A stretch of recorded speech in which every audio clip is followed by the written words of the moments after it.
Hola everyone! I'm Jan Serene. I was an OFW before, but right now, andito na ako sa Pilipinas. Andito sa province with my family. OFW ako before sa Japan for 3 years and 2 years naman sa Canada as an international student. Pero I decided to go back dito sa Philippines. Though, yeah, it wasn't an easy decision talaga. Ang hirap mag-decide before. I was praying din kung ano bang gagawin ko. Uuwi ba ako or magstay dun sa Canada. But yeah, God allowed it na makauwi ako. And dumating din ako sa point na, alam mo yun, parang gusto ko ding bumalik. Especially pagka nakikita mo yung mga kaibigan mo, they're happy. Alam mo yun, they're enjoying their life there. Pero sabi ko, still grateful pa rin ako sa decision na pinili ko. Alam ko na God has a purpose for that. Kaya niya din inallow. So yeah, I am enjoying my life right now. Simple lang. Pero alam mo, ito pala yung yung pangarap ko din before talaga. Yung ganitong simple lang.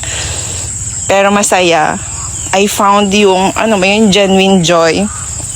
Ma-redirect ulit yung buhay, ma-appreciate ko ulit yung life, kasama mo yung family. Ang dami kong realization actually nung pag-uwi ko. 2023, nung nag-decide ako na umuwi, and 2025 na yun. So, it's almost 2 years na din. And ang dami kong realization. Pero, yun, I am so happy sa life ko ngayon. And I am so excited kung ano yung yung next na plan ni God for me, kung saan niya ako dadalhin next, kung ano bang mangyayari sa buhay ko. Pero yeah, yun.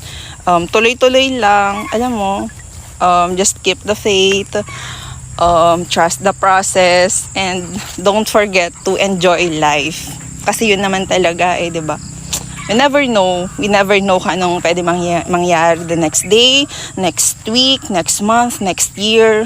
All we need to do is to enjoy and be at the moment.